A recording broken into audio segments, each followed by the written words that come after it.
Hello everyone and welcome to the 2019 week 4? Yep. Yeah, week 4 tournament recap. We are here several years after the making talking about this exciting, wonderful puzzle, Virulent Vector. So this puzzle is two fascinations of mine combined into one. One is asymmetric animismus. So by providing Morse as an input and also being able to produce it from the animismus glyph, you create this asymmetry in how you're able to put Vitae and Morse into a output. And by having those 3 Morse and 1 Vitae, you can see how that pans out. And then also, so Opus Magnum, especially the original campaign, has crystals in it. And the usual idea of a crystal is that you have a pivotable center atom and you can spin it around and construct your center. But this has no center because it's an offset crystal. You actually have to deal with that triplex core at the center there. Now, I will be completely honest with you, dear listener. This puzzle looks awful. I don't know what I was thinking. I think it probably has something to do with the ratios, but it's such a mess of a molecule when I look at it. Yeah, I think that's my breakdown of what I was thinking. I don't know what the wider community really thinks of Virulent Vector, because it was so long ago now. Opinions, I don't know what the opinions were at the time, but they have surely cooled off by now, and people could just look at the records in the on the leaderboard and go, "Wow, that's a really good solve to this puzzle. Wonder how Solver felt." So that's the energy I'll be operating on when I'm looking at the following solves. Though I will note the submission numbers are down from creative accounting, so I don't think it's quite as fondly remembered as puzzles like that. Should I say reclaimed gold? Nah, you shouldn't say that. All right. It's not a dead name. It's just a different name. All right. I think we'll start with some this time. I don't think we've started with some yet. This particular week's some metric had cost divided by 10. So cost is in fact the metric that doesn't matter, not area. You know, there's so many glyphs. I gotta keep costs down. So I guess cost will go up with this. Oh no, yeah, cost will go up. It cycles in area will have outsized influence. Area also because it's like a huge product, and getting the cycles down will involve making the machine very big naturally. So its area does actually balance itself out very nicely with cycles here. So I don't know, it's kind of like an RA puzzle when you think about it. Before it was cool. Yeah. Before we figured out there was RA jank that made the metric completely shit, and I'm glad we worked out how to not have that jank. But anyway, getting ahead of myself. In 6th place we have Kyojin Desu. Ooh. Let's see. So we're starting at 567 cycles, and I have to zoom out. So the zooming out means the area is not very small. Okay, this looks like Kyojin Desu definitely solved the puzzle. One thing I think we'll see pretty often is that you can create that core fairly quickly. Like, yeah, there's a lot of triplex bonds there, but as long as you commit the effort, you can have that all together before you start attaching your Morse and your Vitae. Is it the best move? For some, probably.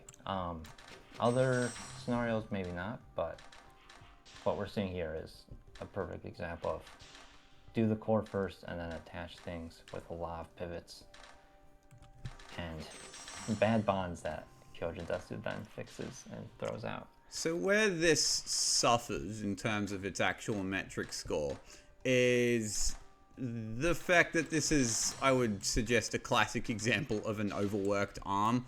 ARM 4 helps manipulate this throughout its entire construction, throughout like multiple workstations. It goes all the way from grabbing the triplex fire at the start to... when does it finally like finish all its stuff? When the entire thing is bonded together. So it is there for the entire triplex bonding sequence, which is just manipulate. And there is a lot of struggle here with the crystal not having a center pivot atom here. That was, if I had to guess, I'd say that was probably like a point of annoyance when this all was being constructed. Yeah. It's exactly what I wanted people to struggle with, but it's hard when it's actually seen in a solution as a struggle instead of somehow effortlessly handled. I feel like centerless crystals are increasingly trendy these days. We have, like, in the ongoing tournament, we had not one but two of them that was, like, straight up a crystal with the center hex taken out outright. Touchstone is another puzzle without, like, it's kind of crystalline, but without the center. You have to pivot one of 3 hexes. I always forget some of the... I can't remember. Oh, yeah, 2025 had that huge cavernous puzzle where it was like 2 giant hexes or whatever. I'm not going to draw it out because they were huge hexes.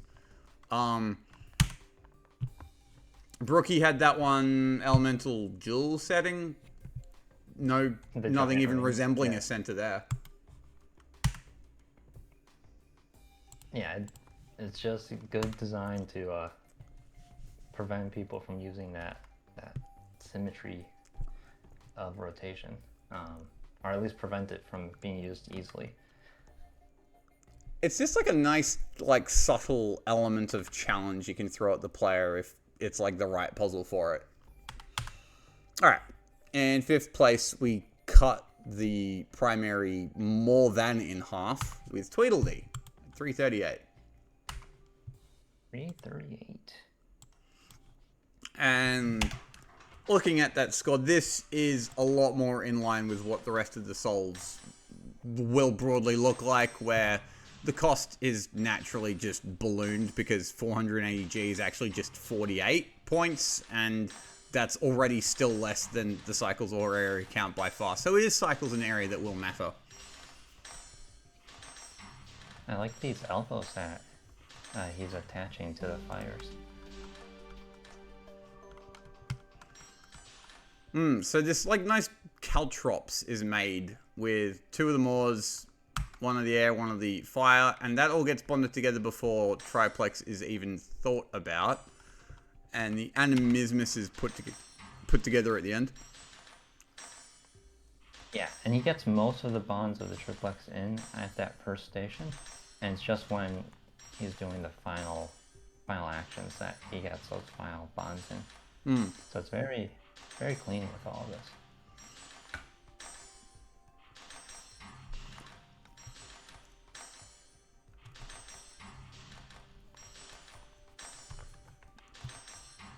Now, analyzing this as, like, totally not an RA metric, I don't know exactly how one would have thought about optimizing this back in 2019, seeing that sum and going, oh, well, okay, cycles and area is what matters. We don't actually have an example of, like, cycles plus area, like, not even in the weeklies. When I was in the weeklies gang, I did advocate a few times for C plus A because it is kind of a distinct metric, but never really saw it happen. The other weeklies crew members always thought there was like a better metric elsewhere, but I guess to start with, you'd think about just like how bad of a situation am I put in with min rate, and go from there. Yeah, because you don't want to do min rate. You just want to do like min rate, but without extra hassle. Like for example, in this puzzle, you have to use those cardinals to turn those into Vitae and Morse, but the fighter is also being used to make the core. So I would expect most C plus A solves to probably not fully utilize that error. Or, well, yeah, this solution in particular has a two-part to it. But, This solution, I think there was an unfortunate design block here, because the first two Animismus sets of Vitae and Mors are nestled into the first, into the initial bonding station, but the last set is not. I'm wondering if there was like here it looks like you could swing the Vitae in. I don't know if there was any trouble getting the Mors in, but having this second bonding station really chews through area very quickly. Not really so much the cycles count, but area does matter. yeah, you could imagine that once Paindeer had Tweedledee had the completed output, he would just rotate to the left and output that way. But because he can't get those that last Vitae and Morse in, he has to do all this extra effort. So, All right. very unfortunate. In fourth place, we go down to 321 some with Chickens in the Attic. About the same cost. It's actually a little slower than last solve, but makes up for it with the area count.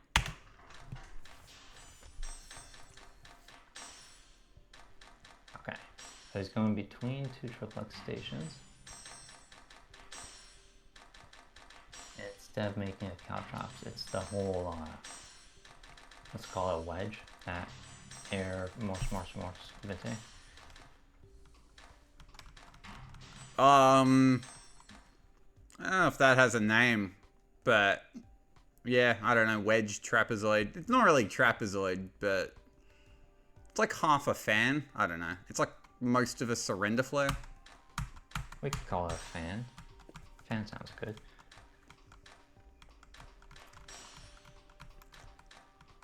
Yeah, this is pretty nice because it's just going between three bonding stations. The first one's only used once, but yeah, this solve actually does look like it was intended from the outset to use like all of the bonding stations that ultimately did get used. Probably the only point of probably like the main source of this, like the direction I would have taken this in was to try and make it faster, really.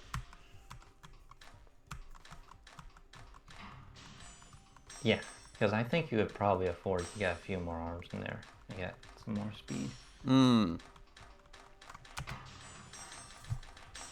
With the weights being as they are, as long as you're not inducing too much area from your arms, which there are plenty of places in this solve that could have an arm and not cost any area, you do not need to save that much time to get a return on that investment. So my understanding is you need at least 6 of every input, because 3 pairs of Animismus is 3 of the air and fire, and then you have 3 of air and 3 fire in the output, which leaves you with 6 more needed. So I'm guessing there isn't like to mess with the ratios, like pulling more air, for example, because that way you can isolate the triplex fire station.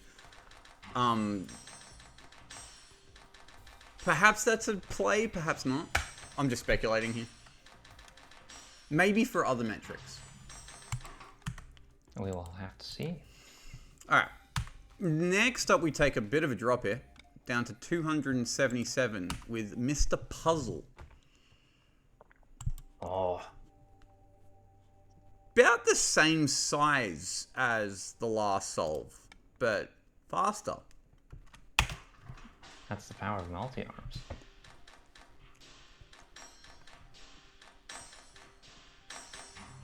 Okay, so this is a 5-atom fan. So Mr. Puzzle's doing it completely in thirds and then doing the triplex core at the end. Again, since it's relatively low latency to form the core, you can be partial about it and get the rest done later, which is what we see here.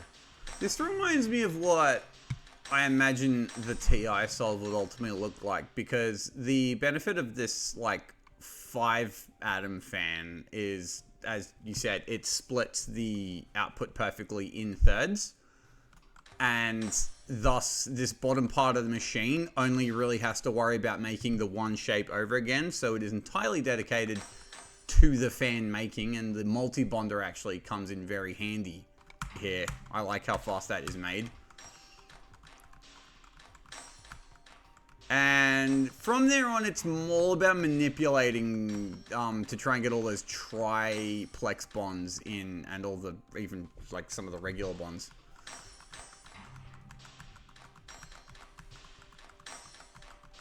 Yeah, but it doesn't feel like it spends extraordinary effort getting those extra bonds. We're at a perfect 18R. Yeah. So I feel like I could, like, for example, I could, like, I'm not going to do this, but you could just, like, mess around with, like, putting, like, extra bonders in to see if that speeds up the machine. But this had its method, and it is a nice, clean 18R, because I think it didn't really need to be any faster if the bottom half of the machine wasn't going to be faster.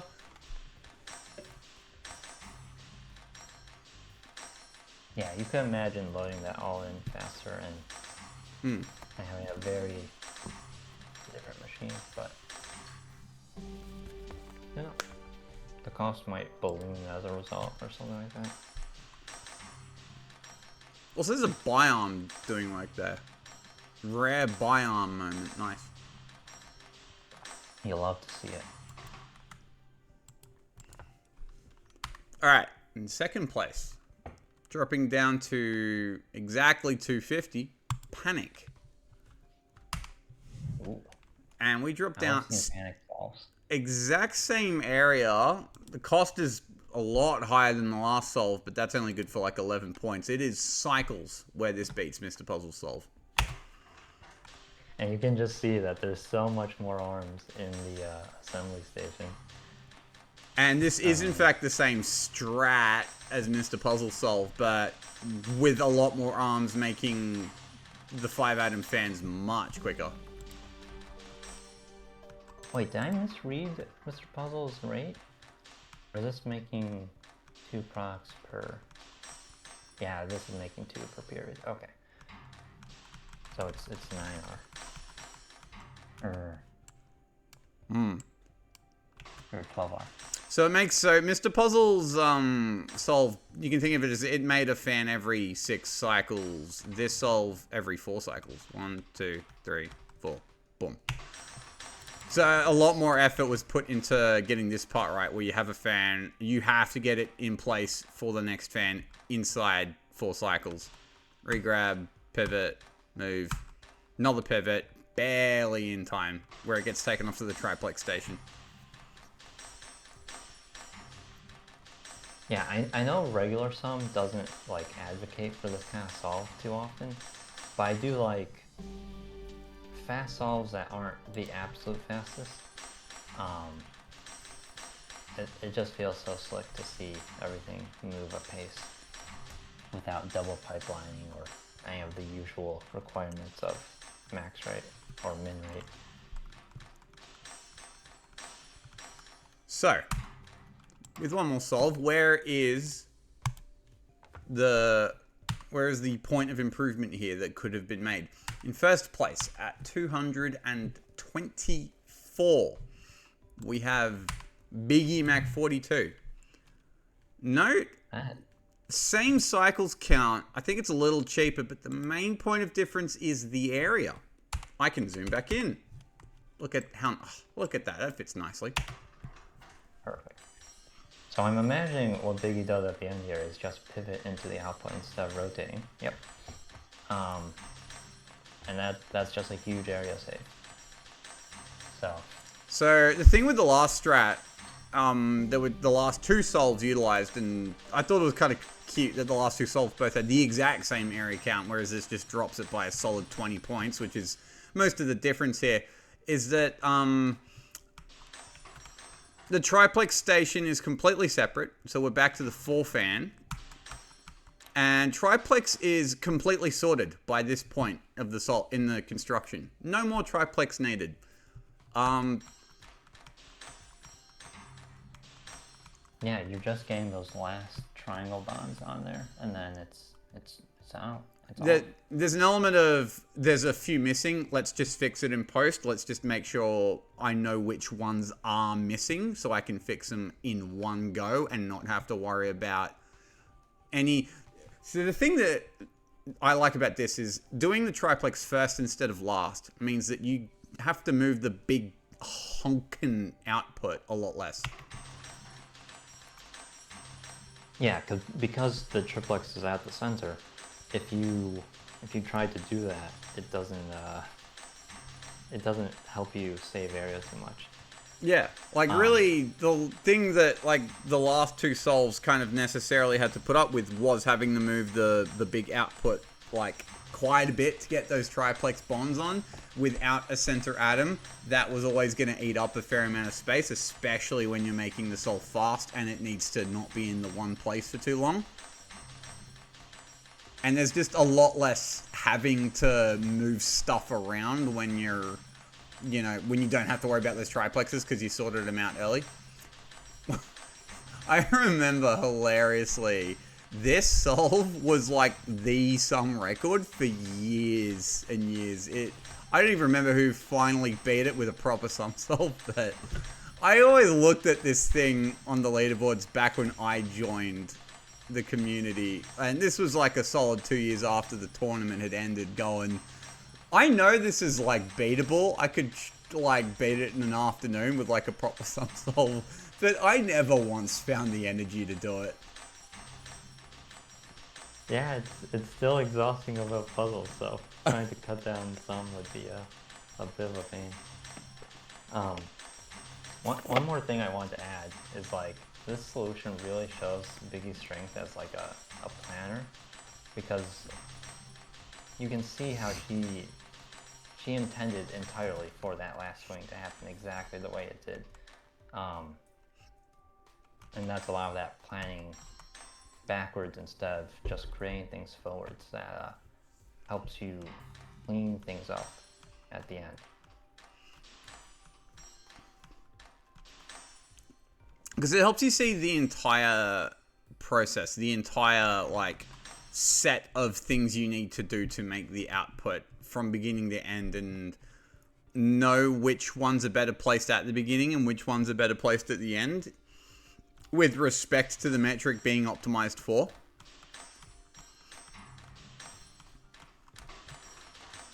Yeah, and as long as you have the fundamentals of getting certain constructions together, that sort of planning process can pay huge dividends. Yeah, also, that big tri-arm in the middle is it's a bit of a trait, actually. That's a really cool movement, I gotta say. Also cute, it never grabs the Virulent vector at any point. And it's not the only cool movement we'll see from Biggie this round. Nor is it the coolest.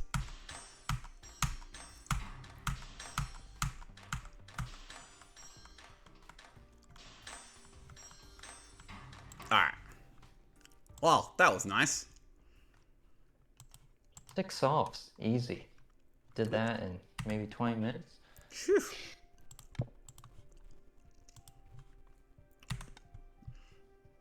Alright, let me bring up my parser, and oh yeah, we get like maybe a minute or two of yapping time. I was looking on the leaderboard to see if any of these solves are still around. And you know, because it's a weighted sum, it's not quite in the same location, but I'm not actually even sure if we ever backloaded the 2019 tournament into the leaderboard. Surely the records got in, but I don't know if we were ever so complete. But yeah, this solution of Big A's seems to exist in altered form, at least. So that's nice. And it looks like this is RA? Yeah, this is RA. Is Biggie Solve still RA? Not quite. It's like a modification, but the same principles are pretty much there. Oh, okay, is it like the same like general machinery kind of thing? Or Yeah, just the I same see a like lot of strat? the same tri-arms and whatnot. But Yeah. because it's RA and there's no penalties at all for using cost, there's more pistons and blah blah blah blah. But Okay. I think the next metric will be cost. Had more submitters, but we still didn't crack 10 submitters, which is funny in the context of a current tournament where every puzzle so far has had over 100 submitters. Imagine doing that one by hand. oh dear. This is why we created automation. In 9th place, so primary is we're already at min, basically. We're at it'll be 100G the whole time. It is going to be nothing but area from here. So starting at 103 area, Kyojin Desu. And Yeah, so cost. cost with Animismus becomes a secondary race immediately. Because you need 4-track to access every hex of the Animismus. Yes, there's some niche things you can do where you just have 2 arms instead, but it's so bad communication that you'll never actually want to do that. So No, because then you have to like 2 different bonding stations, and the only thing you can do with the 2 arms is pass stuff off to each other. And why would you do that when you can just have an arm on a track do, you know, everything and not need to communicate with itself at any point? The one thing you can do is draw different track shapes. The diamond is almost always used for Animismus cost solves, but you can do a couple of different lightning bolt shapes. There's like long lightning where you do this, or short lightning. Whoa. Short lightning where you do that. short lightning, yeah. Or it's chiral opposite. Yeah, I imagine we'll see at least one of those as we go along here. Because the secondary is area, I'd like to remind, and sometimes being able to get to a track position quickly is less useful than cleaning up. The loop is good for getting back to a different part of the track quickly, and GA doesn't really care about that. So, yeah, interestingly, the lightning bolt here might be a powerful play. Who knows? One funny thing you'll see in the solution as Kyojin Desu is solving it is to get that Morse around, he never just fully rotates it. He rotates tracks, rotates tracks, rotates tracks. And yes, this is an area saving move because he's never using the full swing space there. But it's so painful to watch every time because you just wonder if there's a better place to place that Morse. Having to put the whole virulent vector way at the bottom for the very last Morse because there's no way to rotate it from the top, I don't think. I didn't check too closely, but that seemed to be the logic there. That one hurt. That was like a solid like 30 area that just got like erased. Yeah, that's the kind of thing where it's like, oh, I've done so well, and now I just need to output, and then you realize, oh wait, crap. All right, in 8th place we have Feindeer, 86 area,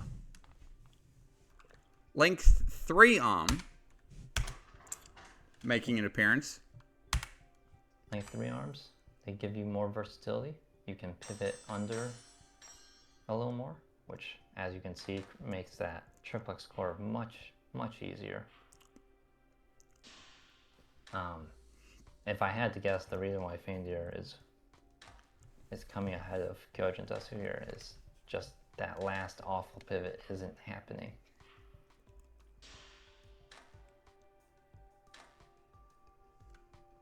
So I think we're already pretty much at the full area score here. It's like 87 or 86. No, it was 86. Yeah, I think we're already there. So yeah, that's all the area that gets used. So the Virulent vector itself doesn't get swung around as much. Yeah, the core is already done, and it's just do some really nice pivots at the end there, and it's out.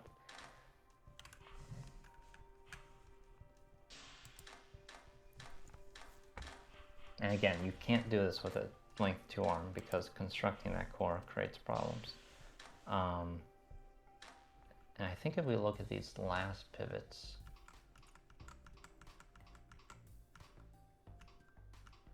yeah, you could not do this with a length 2 arm.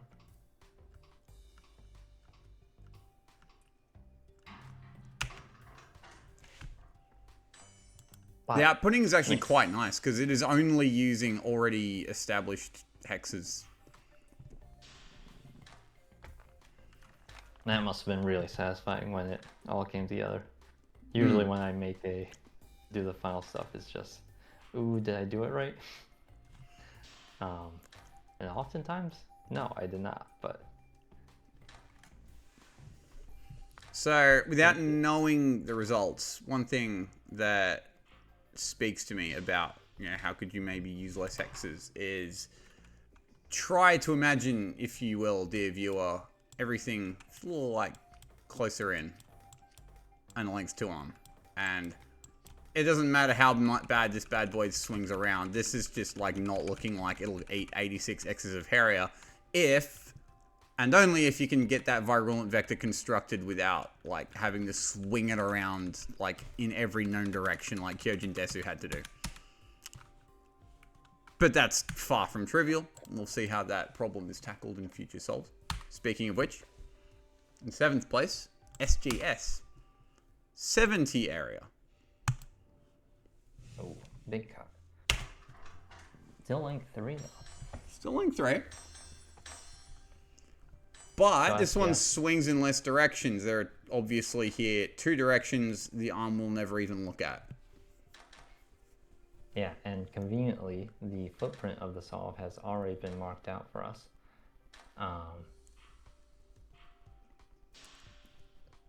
Which I think became more commonplace for the GA metric as the years went by, which was always a nice thing to have people do.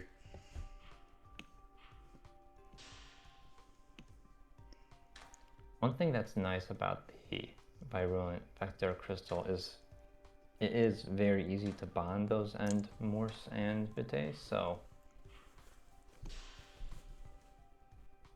there's very, like, the molecule doesn't have to be manipulated too much to get what you want to happen. And look at that. A triple pivot and straight into the basket. So GA is... I've always been fascinated by GA as a metric. It is a very difficult metric to truly optimize and make something like optimal on secondaries for, unless it's like the puzzle makes it easy. But it's probably the metric where rotations of big molecules and intermediaries have to be thought about the most, like every bit as much as an area primary, if not more, because you have to deal with the additional constraint of not having a piston. Sometimes you don't even get translational movement and still have to worry about all these intermediaries and trying to swing them in the lowest amount of space possible. So it's the same problem as area often deals with, but you don't get the same kind of resources to deal with the swing space problems that you get in area. Yeah, like the whole concept of intermediates don't exist anywhere else, or at least not to the same degree, until you get to GA. I'm not sure we'll see any intermediates with this puzzle. I think we will. I think with this puzzle, yeah, look, it'll be a matter of which hexes, which parts of the Virulent vector get constructed first and which get constructed last, and how much the thing needs to be swung around. So the movement of the partial product is probably more here taken into consideration. The intermediary stuff is fascinating though, but yeah, I think that's kind of, I think, where more the challenge will be for this metric.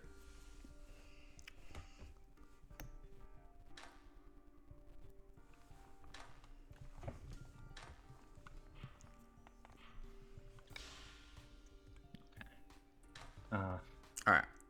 Will we see a link to arm next?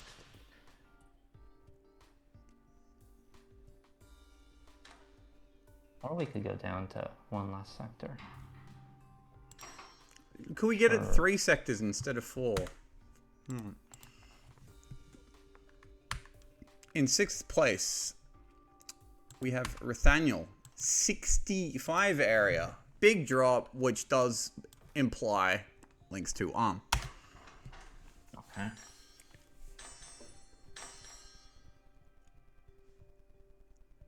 It's a very clean floor construction there. Completely out of the way. All done, don't need to worry about it anymore. We're making the fan first and bonding it onto the triplex. So as far as intermediaries goes, this is technically an intermediate. It's not a strong intermediate, but because the full fan is being constructed before attachment, there is only one major swing that Rithaniel's doing here. And it's that one. Yep. Oh, interesting. It didn't, it has to output like that. Oh, wait, it needed to make one more bond. Oh, okay. Yeah. I'm not sure you can really avoid that because it's the triangle. But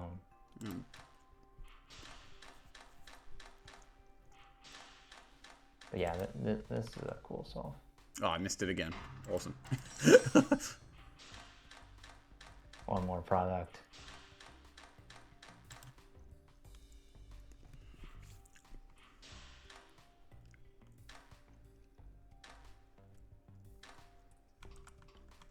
Alright, so here, the big swing is made. We are still missing one, and you can't really just go over to this air atom and pivot it because it crashes into its own arm. That was what the length 3 arm allowed you to do, that this doesn't. And that's the final swing. Yeah, with a few extra pivots there, you're good. It does hurt to see all those extra hexes used, but, you know, doesn't immediately feel like a way to solve that. That feels like where the where the challenge is kind of headed down. How to deal with that particular problem of swinging that virulent vector around in that manner less. Yeah, I wonder if we'll see, because you could make a partial fan and perhaps get that bond out, that triangle bond sooner, and then finish off with a few extra morphs at the end. That feels like perhaps a strategy to simplify it. I feel like this puzzle is interesting in the respect that the whole idea of not having a core is kind of paired with having so many bonds to make, especially here in GA, where like you won't be able to just like pivot it over onto a bonder to fix a couple of missing bonders. There are missing bonds that you have to make that might be geometrically like annoying to fix. But there are so many different ways to put the thing together in the first place, so. Alright. It's all about order of operations. In 5th place, Mr. Puzzle, 55 area. It keeps dropping pretty quickly. Wow. All right. So we're starting with the fan.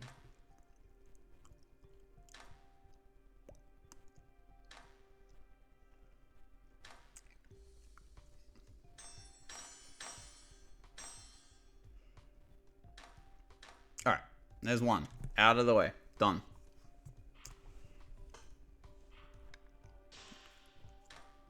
Great caution is taken not to eat through swing space here on the left side.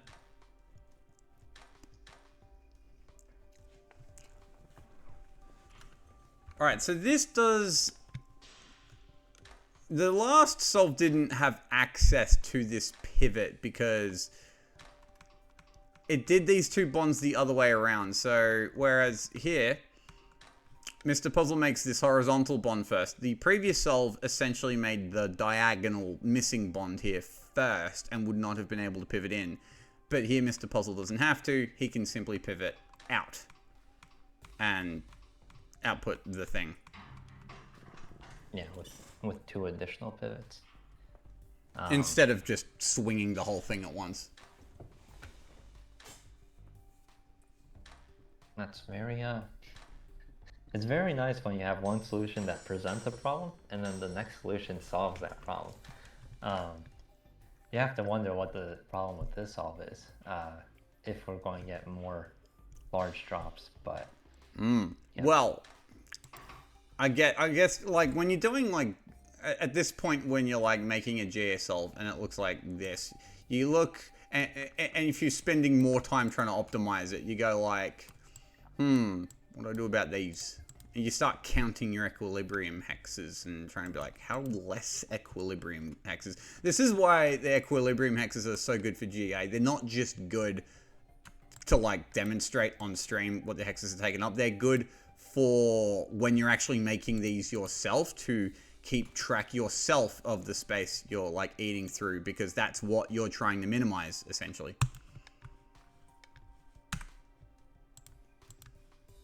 Yeah, it's good to have a center of, like, this is the thing causing me problems.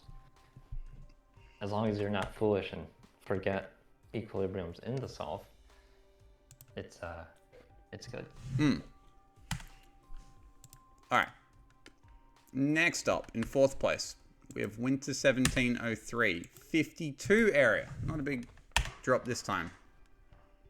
Oh, and we'll just have to figure out what the footprint looks like in time. And we'll just have to pretend there's a Crytelium. There's a Cryteli there. And not way the hell over there. Yeah, that's new solution 1 energy right there. Okay. This is looking a lot like Mr. Puzzle, but better. So this looks very similar to Mr. Puzzle's in terms of strategy. The only thing this does that Mr. Puzzle's didn't is that Mr. Puzzle kept his triplex bonder on the bottom here. This solve nestles the triplex in right next to the animismus where, like, swing space would have been taken up anyway. I think that's really only what this does better.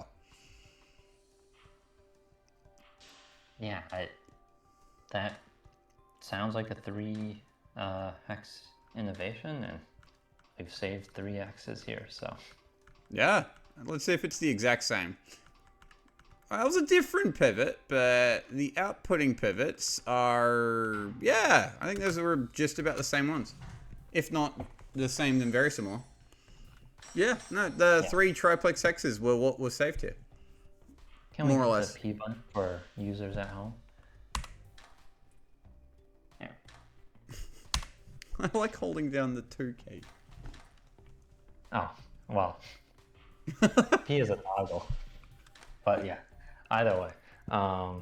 It's like whenever I'm holding 2, it's an active decision, and I'm like, I'm not autopiling it. I want to, like, I'm pressing it to see hexes, and it's like my brain and my eyeballs are on the same page as my hand.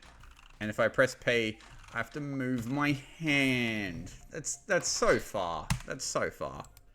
It's so distant. Alright, moving on. In 3rd place, we have Jinyu. 45 hexes. Goodness gracious. Alright, that's a real drop. Not a triplex glyph drop, so...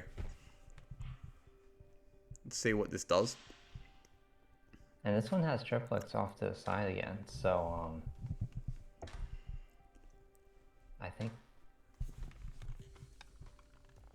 Interesting. That being said, this time, I don't see a better place for triplex immediately. Because, like, it's not... This time you can just, like, nestle it here. That you don't have any access to that whatsoever. Yeah, it looks like Jin is still making use of it in terms of, we'll have to see the second and third halves, or second and third thirds attached, but, at least with this first half, to attach it, he's using that as storage. So it's still being used.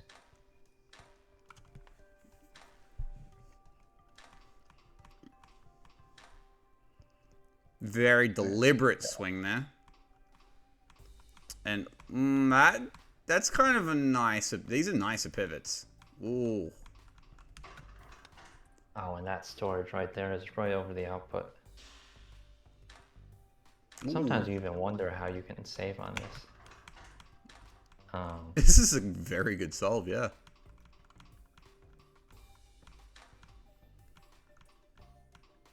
And now there's no pivoting at all. It's just a bunch of translation. Here will be the one pivot, but it's not pivoting the air atom itself, which is what the last couple solves here did, but it'll be pivoting the fire atom next to it, taking account that the swing space is to the up and to the right, which actually makes the Vitae atom the pivot of choice here. And that's it. That's the only pivot. Amazing.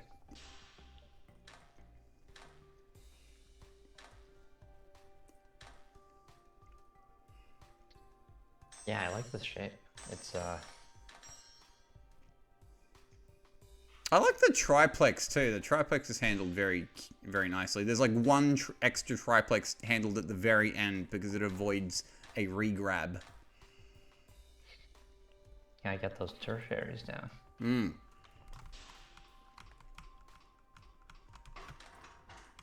Also, that's a really slick way to get the Vitae air flipped over. This is a cool solve. You'll love to see it. So I think this shared... I actually think when I say GA, you don't really get access to the same resources as a typical area metric. You kind of almost do here for this puzzle in particular because you have a giant output and you need to, you know, pivot it. But you get 4 hexes of track. So this is actually like shockingly similar to a classical area puzzle, just without, you know, pistons. Yeah, that's one advantage of, well, not advantage, but distinction of having animismus in a cost solution is, as we've been going along here, more people have been using the track as a pseudo piston rather than, you know, having it be a limitation.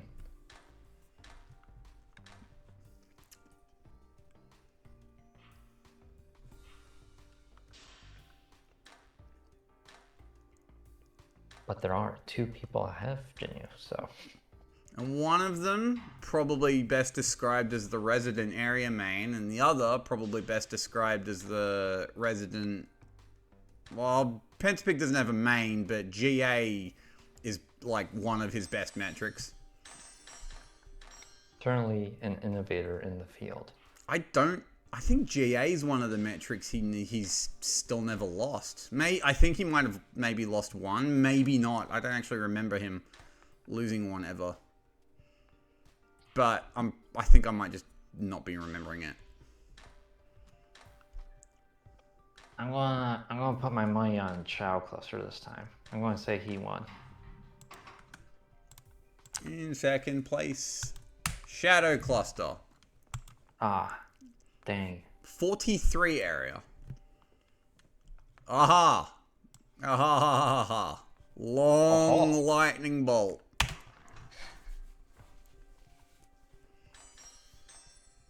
I couldn't tell if it was just like a flicker of my memory or if it was a real thing, but I'm glad I remembered that.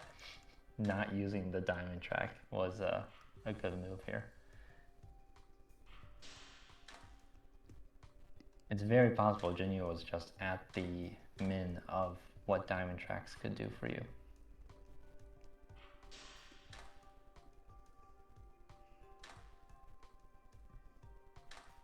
Whoa. Okay, we have some intense sequencing here. No fans detected. In fact, that Vitae just gets bonded straight onto the air atom, which is... or the air atom is bonded to the triplex first. Yeah, and then we're just getting these last two Morse on with a judicious amount of pivoting. This almost looks like an area solve. One of the things this is solving that a lot of people were running into is you have to make those two straight bonds on the triangle between the air atoms, and because Shadow Cluster is doing it early before the full fan is constructed, it's a non-issue. Yeah. As long as you can get those Morse on safely, you save area. So, because the thing is, once you... so, this pivot is made early. You only ever really have to pivot the output in, like, one direction moving forward here. So, Animismus is made one last time. Last Vitae is sorted out early because it won't be... it is the next one needs to go on to this particular shape. Hang on. Big swing there, and I completely missed it. Cool.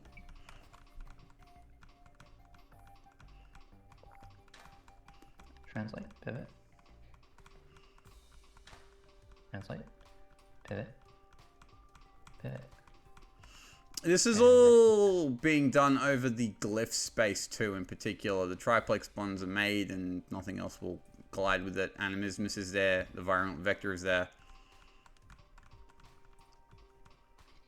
Yeah, and because it's the independent morphs that are being bonded at the end, Shadow Cluster does not have to worry about like, oh, how can I access my Animismus anymore? It's just, how can I bond one atom that is a translation away from the bonder? It dramatically simplifies the problems of access and just lets you abuse all the required space you used earlier in constructing the core. So we'll highlight that last pivot again. If I had to bet, I would bet that this pivot I'm about to highlight would have been the first one Shadow Cluster figured out as he made the entire solve. So here, bonded the Moors. This is like the biggest possible pivot you have to make right here. Right over the Virulent Vector Glyph, partially over Animismus, right over Triplex. Yeah, and Shadow Cluster's like, okay, there's my area footprint. And this is kind of funny because it needs to move like directly horizontally left by one, but there are no horizontal tracks pointing in that direction at all. So you have to like shimmy it.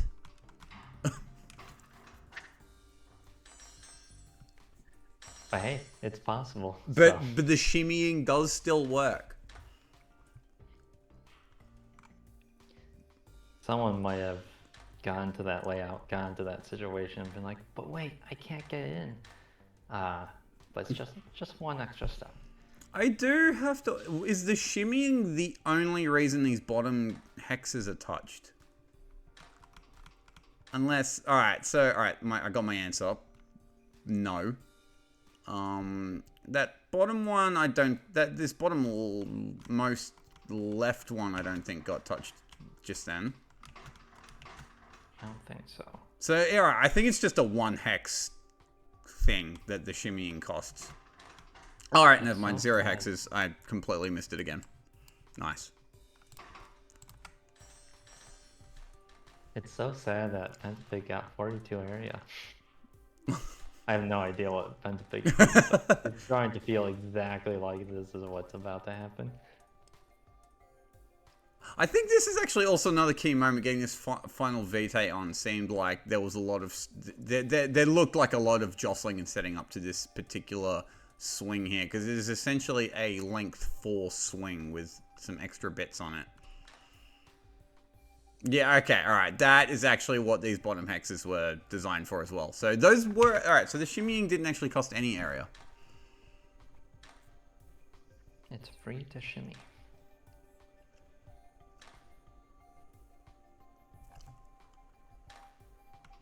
But if I had to label a most suspect hex, it's probably that bottom one there.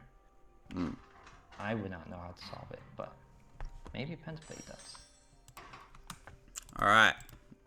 First place. Pentapig dropped it to 42 area. Heck yeah. 1 hex between him and Shadow Cluster. Oh, and it's back to the diamond.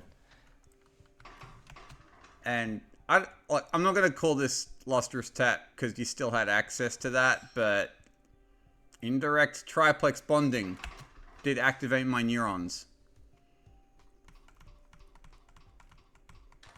Oh. Nice.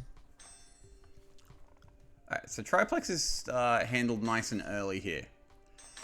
In fact, the entire triangle is handled very first, so no air pivot, so no air atom pivoting. We are doing one of the sides first. That's probably not a bad idea. In fact, this is the winning solve, so it's not a bad idea.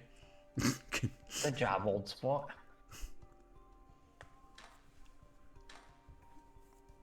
Alright, we still have one air atom to worry about, but we're... I think, Pentapig's, yeah, he's finally finishing the core, and now it's just those Moors. It is clipping the track, which I think is kind of cute.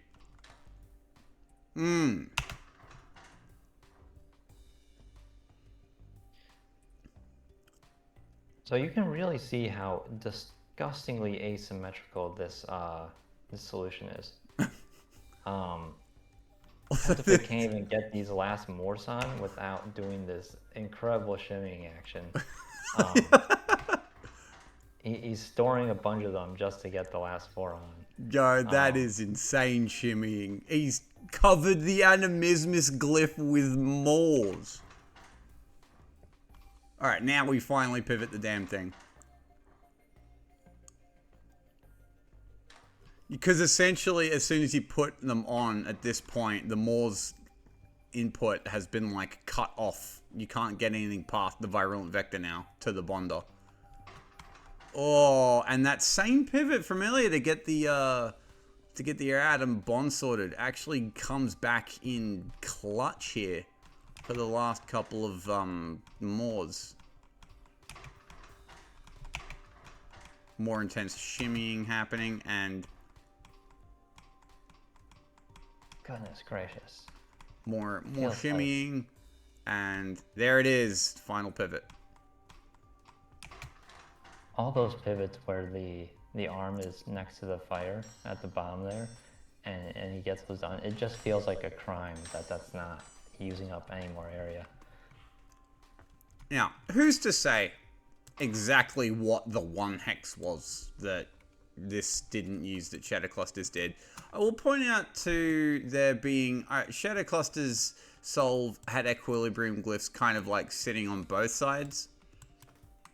I don't know if that would explain the 1 hex discrepancy between these two solves, but Pentapig's equilibrium glyphs are pretty much all in the one place. They are all to the left of the Virulent Vector, and to the left of the Virulent Vector is the same direction as all the glyphs. Extreme care was taken to make sure that Moore's input placement made sense. In fact, all their input placements here all look like they're pains in the asses, but they save on area. Yeah, there's about 1 million places you could place that Morse and make the solution much faster, but this has new solution 1 actually. No.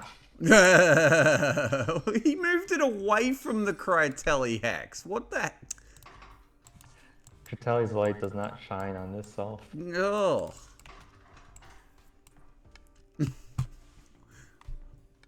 Was Critelli even like thought about very much in 2019? I think some people had used it, but it was not. I don't think it had the same cultural attachment as it does now.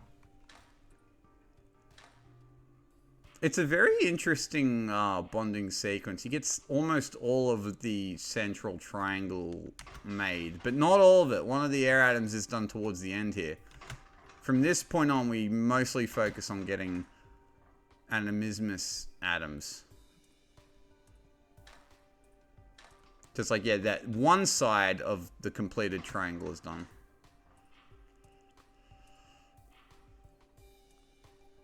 Yeah, you have to wonder how much of this is like Pentapig doing this because the area requirements are there, or if he's just doing it because it's a little bit faster to have this strange construction method, and he's cutting down those tertiaries just to make sure he secures the win. One thing that is pretty cool here, if I can find... Alright, I'm going to get rid of all the equilibrium glyphs, so the game is just counting hexes naturally. 42 being the winning number. Right? We're already at 41, and like, we only just started. There is one hex, and it doesn't take too long to get used. Yeah, there you go. It's already used. So, we only have this like 7 atom, like, ball. It's not a flare, it's just a random ass ball. It's already like at 42 hexes. I can I go back, put the equilibrium glyphs on, and at cycle 179 it won't have affected anything. And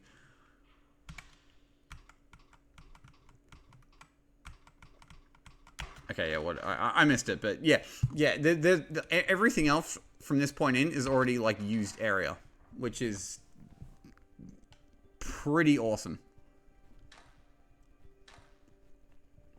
Well done, Pentapig. Which tells me Pentapig figured out those hexes very early on. And I know Pentapig is a big backwards, work backwards, plan the thing out kind of solver, which I admire because I am like a big forward first solver.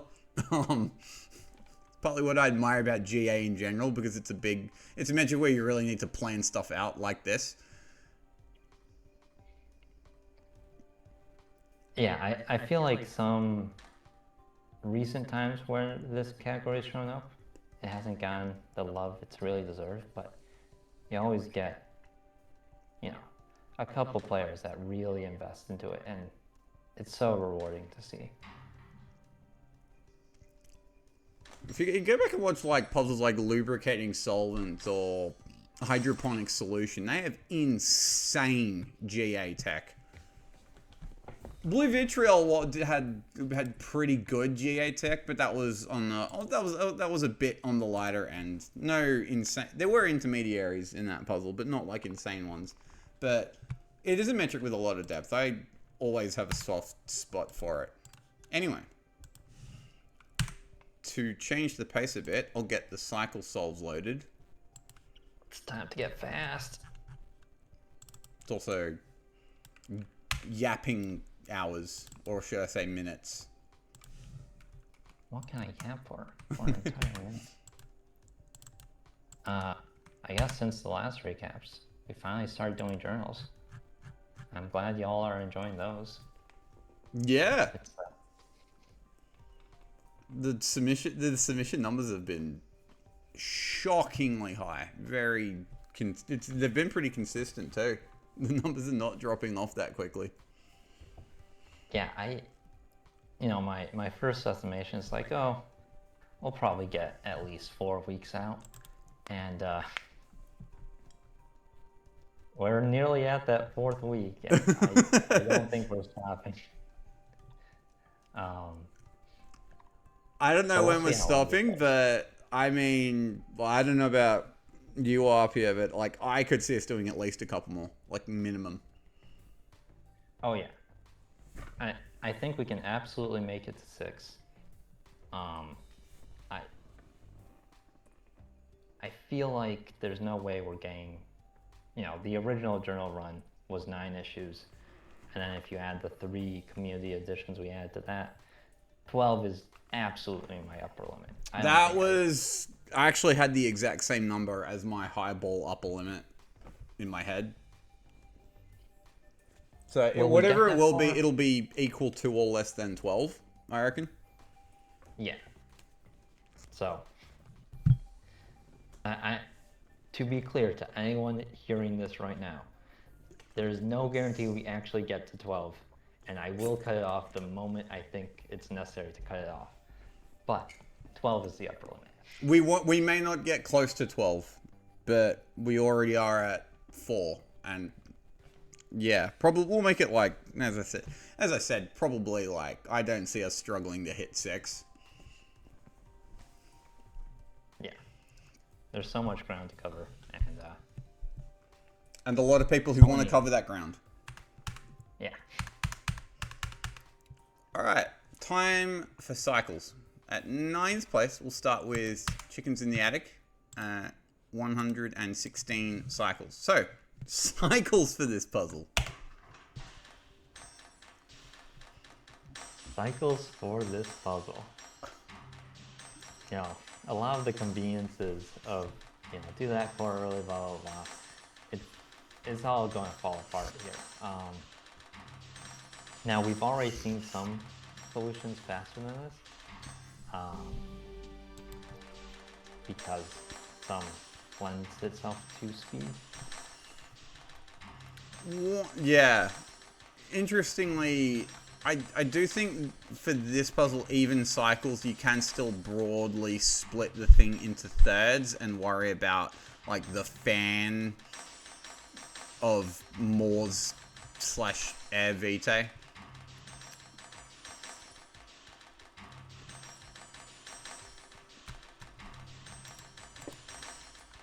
I do like that he pre-prepares the next core so that the fans can just keep being attached at a steady pace. If I didn't know any better, I'd say this didn't actually look too dissimilar from his sum solve. It is noticeably faster than his sum solve, but I actually do think it has the same broad bonding stations. Though with a lot more bonders, and obviously there's like 4 triplex glyphs, so it is a significant variant, but it is a variant nevertheless.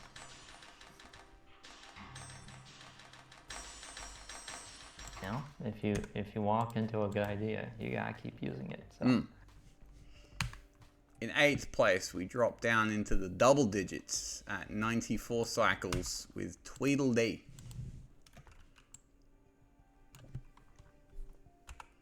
Ooh, not quite at 4R on each third there, but.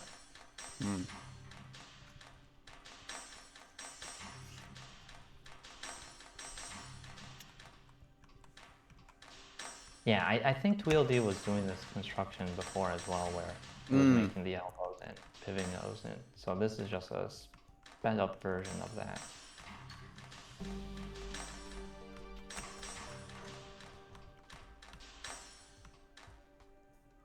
Unfortunately here, Arm 21 has to move out of the way because there was this is gonna collide, I can't leave it there, damn. And that's just like a cycle where it sits there. Very sad. Here, it's like, oh, let's just leave it here. Oh, wait, I have to move it. Oh.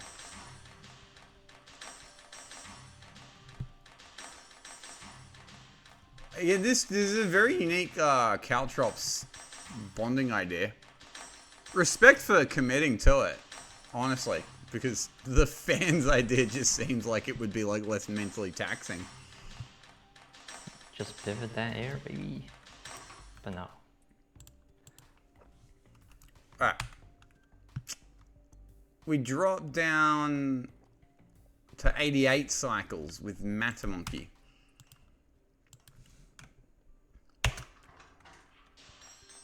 I guess Monkey's other submissions for area? I don't think we've seen him yet. No. His name has not turned up yet. Look at that. I love a triangle track with 3 arms on it. Alright, so we are at min rate. This actually just straight up looks like a rate solve. Consideration is given to latency, but mostly this reminds me more of rate pipelining, broadly. Yeah, oddly, I think Monkey could probably save a lot of latency by, because we have these track loops, and he creates the fans pretty quickly, but he has to completely rotate them around to get them to attach. But, you know, if you just did a regrab instead of doing this full track loop rotation thing, I think you could probably have saved a lot of cycles on getting that reorientation to happen.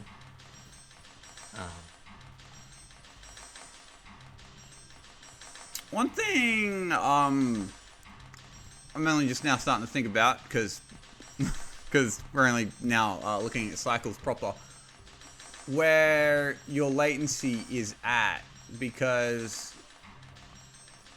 the fire item in particular looks like a pain in the ass latency wise, because you do need 6 of everything, but perhaps for the last output, I mean, either you have to dedicate the last fire to Animismus, that does straight up look quicker than trying to get all 6 triplex bonds on. Well, I suppose you can get 2 at a time, but then you have other bonds to worry about still. That's still latency of 4. I suppose that is still lower than using an Animismus glyph. God, latency looks like such a pain in the ass for the fire atom in particular. Yeah, it's an emotional journey getting that handled. It looks like Monkey here does not make any decisions about that, because he just alternates between, okay, this fire goes to the core, this fire goes to Animismus. So we already have like enough for an output, but it'll just, well, not quite, but yeah. So let's just pipeline it. Let's just get it all done at min rate.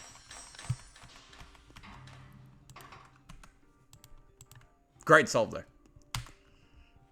Fit on my screen without me having to zoom out. Respect for that.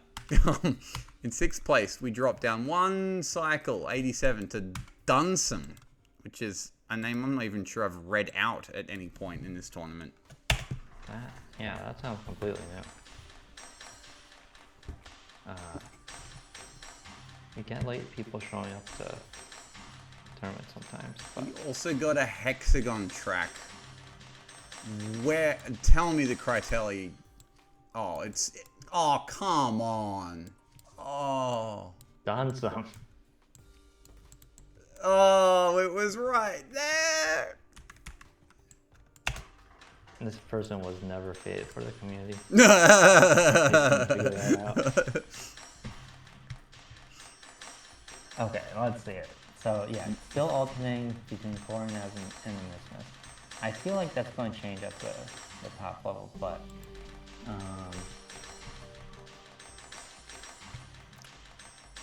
you know, I think the leg up this has on Monkey is exactly what I mentioned, where it's like just do a few regrabs on the fan, and you can attach them much quicker. Because there's only the 2 track loops, and one's in support of the fan, and the other's in the output construction rather than the translation of the can. So it is still very rate pipeliney, but it does save exactly one cycle on not having to having to spend as many cycles transporting it to the final big virulent vector bonding station. What is a virulent vector anyway? So virulent means like virus, and vector. So actually, if you're talking about a virulent vector, you're talking about like mosquitoes or rats or things that carry viruses that would spread to us later. Oh, so it's maybe like virus-like. Yeah. But I just use words sometimes. I don't need them to be completely appropriate. I just like the alliteration. I will mention to people that this had nothing to do with COVID. Yes, it happened in 2019, but it was January, not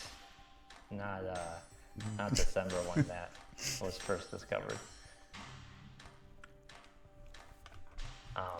But yeah, I went with that name because it's 3 Morse and 1 Vitae, which has the impression of something that's not quite alive, but still's got something in there, and is problematic to us. All right. Next up, in 5th place, we drop another singular cycle with SGS.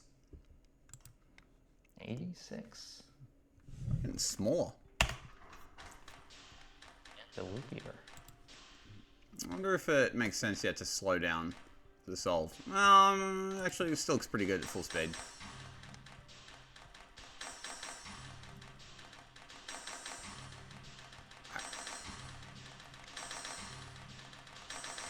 Actually, I think at this point, slowing it down...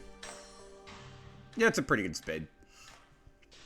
So SGS saves all the triplex bonds for the end, essentially.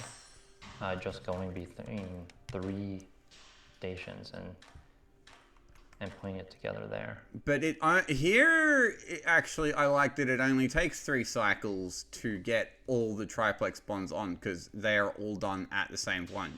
Just 1, 2, 3, output. No fuss. So there is a lot less time spent fussing about those triplex bonds themselves. This builds the virulent vector in clean thirds.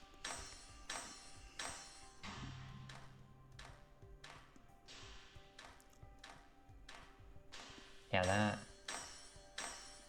that last swing looks a little slow, but as you're attaching the 2/3 to the last third. Yeah, because it has to wait around 1 because the 2/3 brick isn't quite ready yet.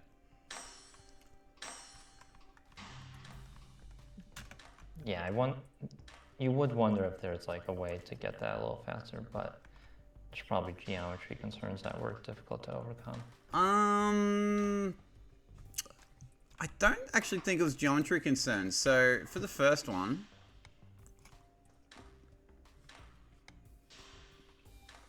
okay, so see arm 18 grabs and pivot, translate. If there was a second arm on this track loop, I'm imagining a pivot, rotate, because you would have grabbed there, you would have pivoted there, you would have pivoted there, and then you would have rotated here. I suspect a second arm on the track loop might have been the play. I'm not going to tinker with it, but I can't immediately see why that wouldn't work. I mean, so at that moment, the 3-arm covers 2 of the hexes at the thing, or in the track loop we're looking at, as the output's being made.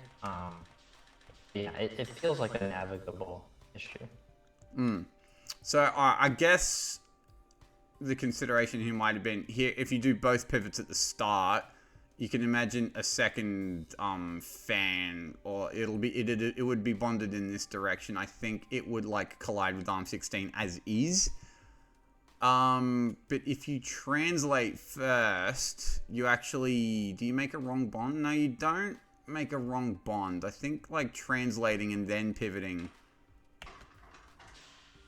with a second arm on the track. So I think it could have been done and it would have saved a cycle, but... I mean, we have been dropping down by singular cycles, so maybe that matters. I'm going to bet it mattered. Because this is very cheap, so... Alright. Also, just an ugly instruction tape. It's very positive. I don't know what you're talking about. I don't need that energy. Depression and grunge music and negative instructions to me. Thank you very much. Zor Black, Opus Magnum is suffering. Look, I have to... I suffer for my art. Alright, in 4th place, it drops by 2 cycles instead of 1. We go to Larsdal. Larsdal. This might be his last appearance in the tournament. Going back to his Reddit days, or I bet he's still active. I think he might still be active on the Reddit to this day. I haven't checked for a while for his name, but I hope he is. I'll have to see a long-term play. Okay, so the fire is still alternating here, but alright, so we do have a triplex, and we do put our fans onto it. No real pipelining here, just a couple of swings here. Arm 13 with the handoff, arm 17 plonks it on, and a lot like Biggie's winning some solve, we fix these in post. And the triplex... Yeah, the remaining yeah. triangle's just done in one.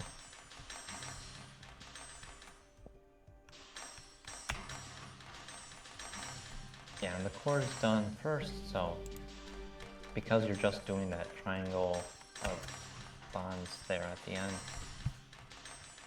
it's very clean. You're alternating the fires. This could be the fastest. Maybe if that piston arm was somehow able to output, you could get down to 83, but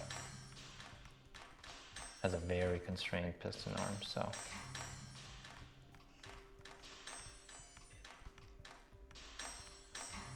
For the work it has been assigned to do, it does an admirable job, but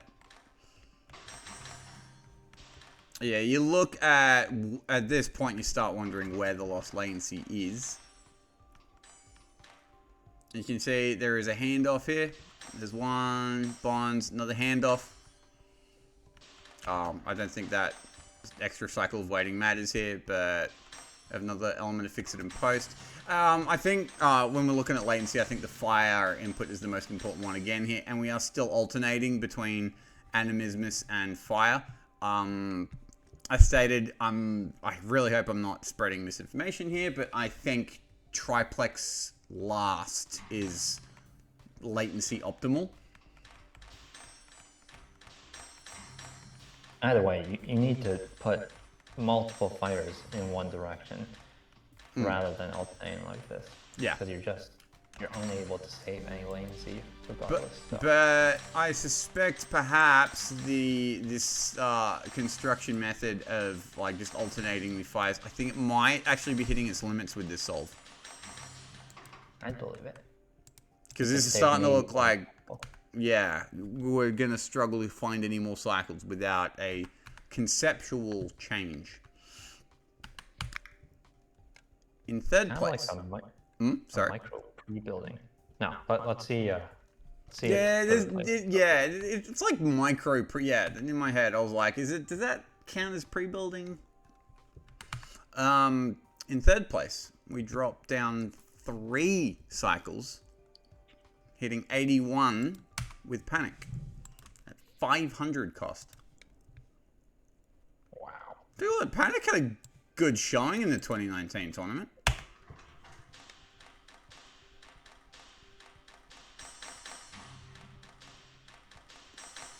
Ooh.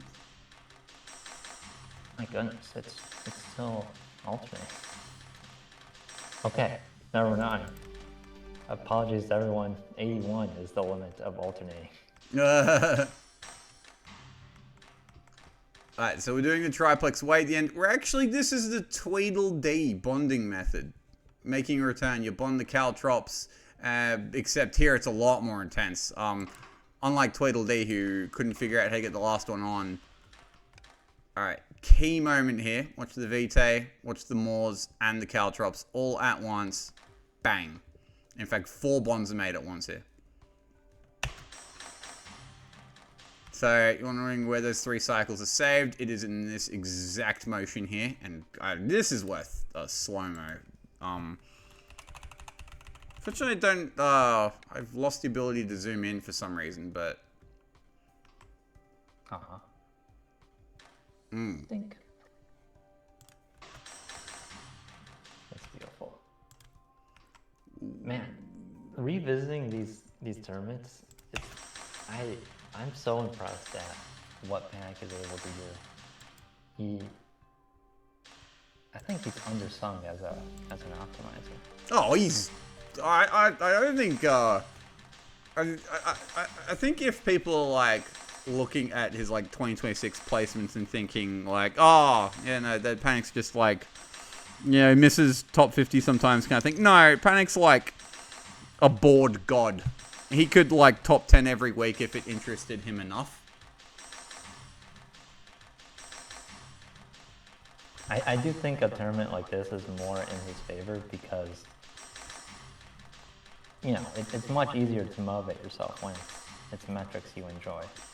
Yeah, he's always been very, like, it'll always be, you'll see a strong showing from Panic when and only when he enjoys the metric or puzzle. And if he doesn't, like, there simply won't be the motivation to, like, optimize and try and grind out a solid tournament placement if it's not really, like, gonna set his world on fire.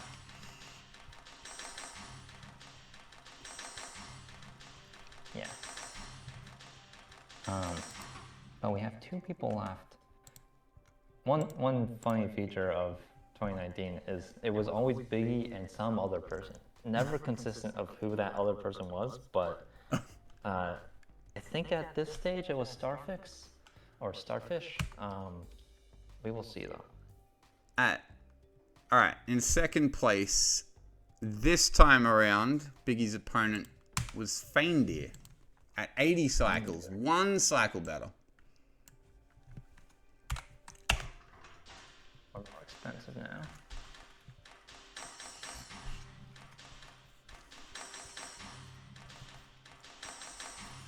Alright, so at this point I'm starting to wonder either Biggie pre-built or the idea was simply too horrific for anyone to even think about.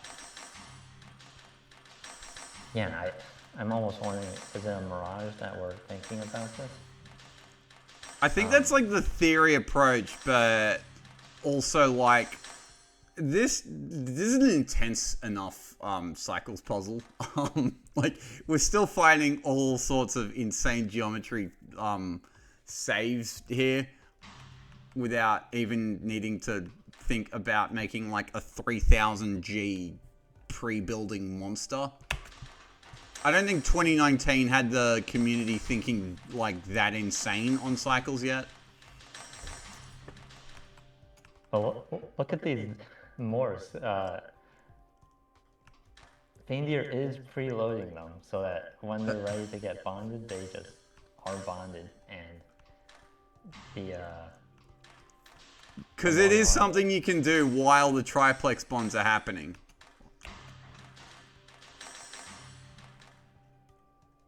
Bigger. I like the big tri-arm too coming in around here. Yeah, and it works perfectly at pseudo period 4. Is it? Yeah, that's pseudo period 4.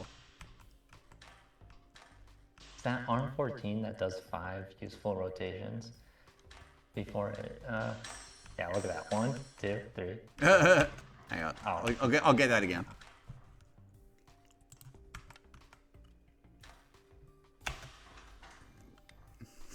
Yay!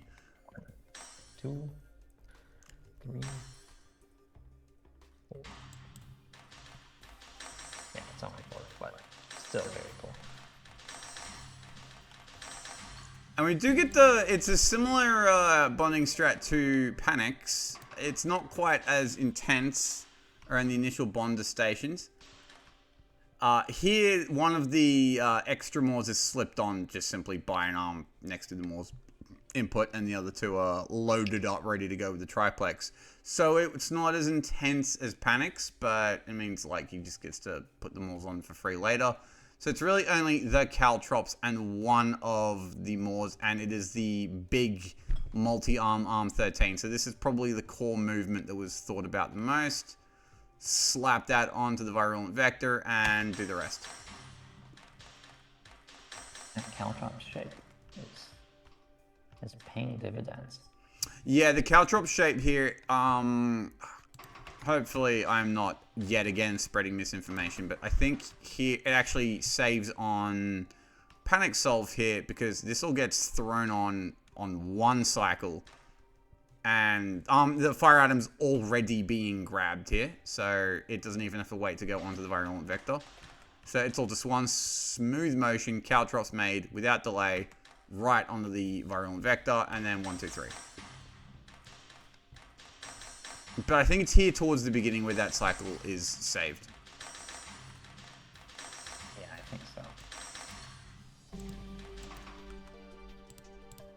It's really funny for the other 3 metrics. I feel I feel like the other 3 metrics I can like grok the solve live and be like, okay, I can like figure out like the area tech. Here's the cool pivot. Here's the cool sum tech. With cycles, like I think moving forward, I should like do my homework on cycles more first than the other 3. It's the metric I'm most at risk of spreading misinformation on.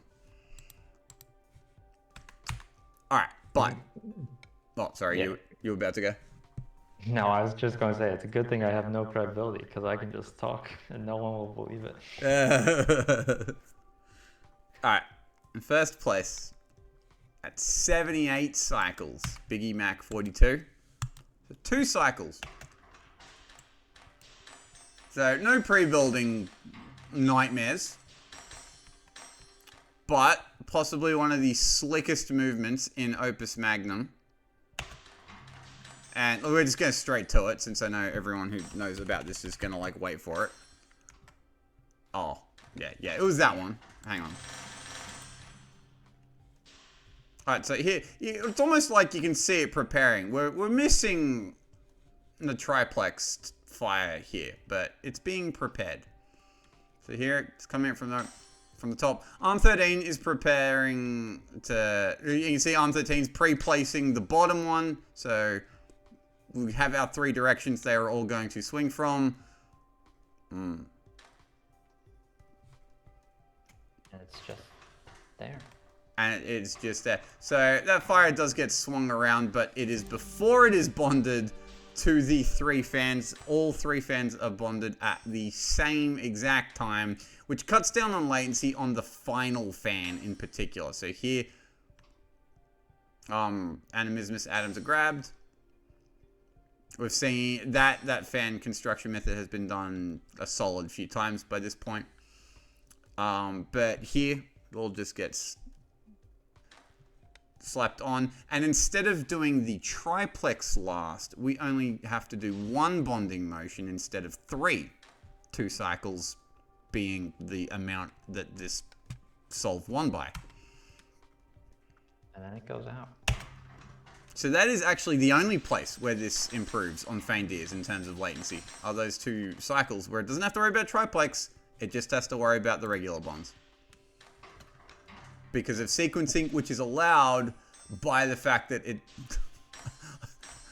I'm not sure this was like this movement was like entirely 1,000% like the only way to do this, but if I remember correctly, I think Biggie just went ahead with like submitting this and not worrying about like trying to pre-build anything insane because this is just such a cool movement. Like she just like wanted everyone to see this shit because like Well, so Biggie thought this was Min for a very long time. Oh, did she? Oh, okay, so she did think this was Min. Yeah. Oh, interesting. Because I remember like last year or early this year, Biggie was reevaluating Virulent Vector because it comes up every once in a while, as the lovely gift does. And she's like, wait a second, Min's actually 77. And I do not believe she has tried to make that solution yet, but it could exist in our horizons at some point. So I assume the 77 is the pre-building. You have to do like all the fire, like it is one fire in the output, and you do all the triplex and regular bonds last, as I've been describing, hopefully correctly. I imagine it's that. And it makes sense to me if doing that 3 and 3 type construction. Because I don't think it's as simple as looking as one fire atom. I think it's like, because that fire atom is obviously nestled in the virulent vector, so there is no like, you can't just like swing it in from the outside. It is nestled in the inside. So I like, yeah, it must have been somewhat intense to work out. It's probably more than 4. Because 4 is just the platonic ideal of 2 triplex bonds 3 times, and no, wait, it is 5. Anyway, even then, because 3 for the triplex, and then 4, and then 5. Doing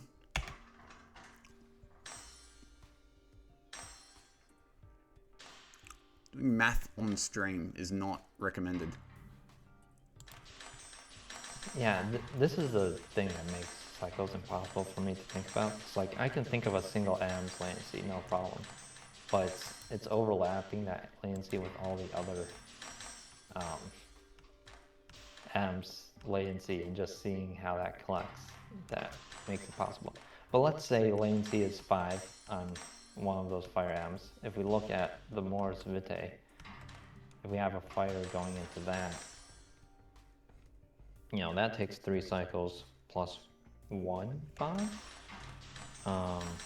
If I remember correctly, yeah, it'll be like, it's like 7 latency.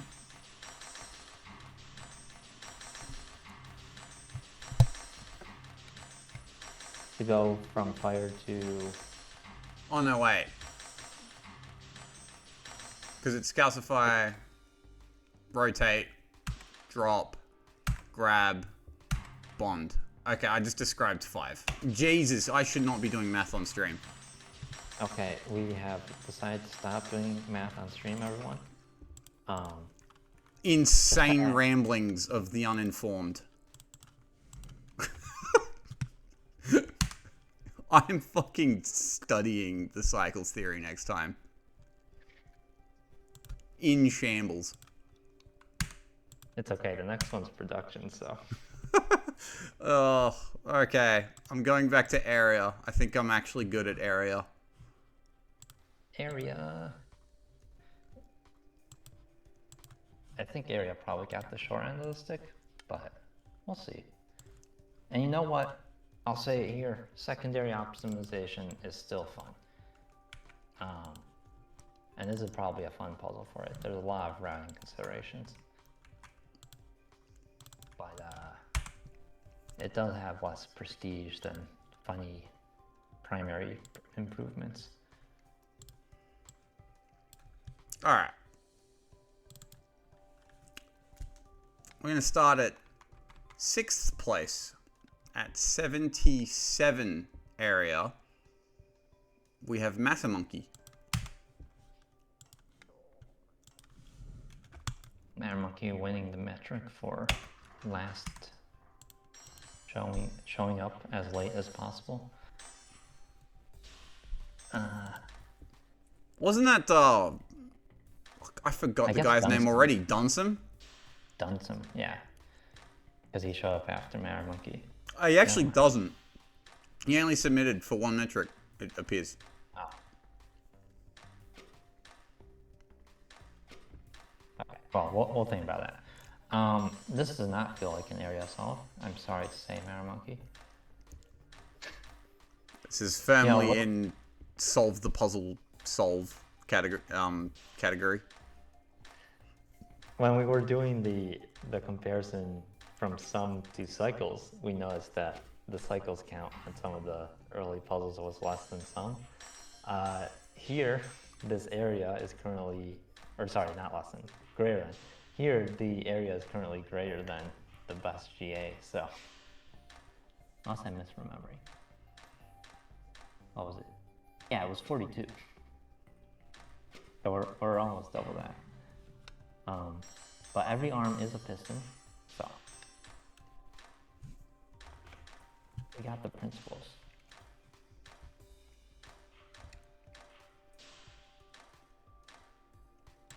All right. We take a significant drop in area. We go down to 42 with Nathaniel. All right.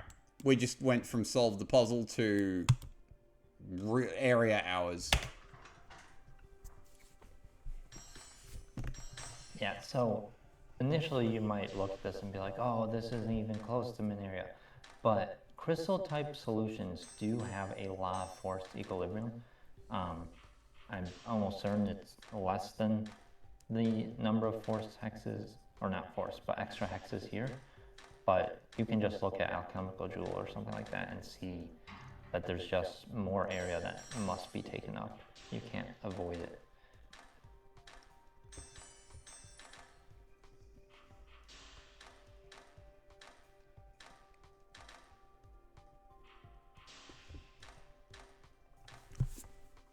So inherently, a big problem here comes down to the final pivot here. And here, this is just the standard pivot the air atom pivot. And it is pivoted over, like, all the glyphs and some of the output and track hexes. So, like, already not much area is being eaten up by the swing space here. Most of it is simply pistons needing a lot of track. And there are 3 equilibrium glyphs, but you really... Equilibrium glyphs may be a reality of area for this puzzle. Yeah. I think this is a solution that may have gone a little too hard on the secondaries before looking at ways to clean up the primary. But it is very fast for what it does. Yeah, and this is already 5th place. There weren't really any casual area attempts other than Matter Monkeys, so we're already dropping down to 4th place at 38 hexes. Pentapig in 4th place. It didn't even hit podium.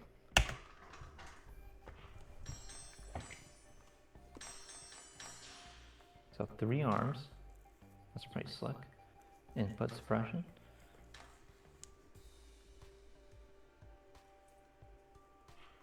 I wonder if you could just calculate like a pivot density. It's like what % of instructions are pivots. What's the pivot percentage?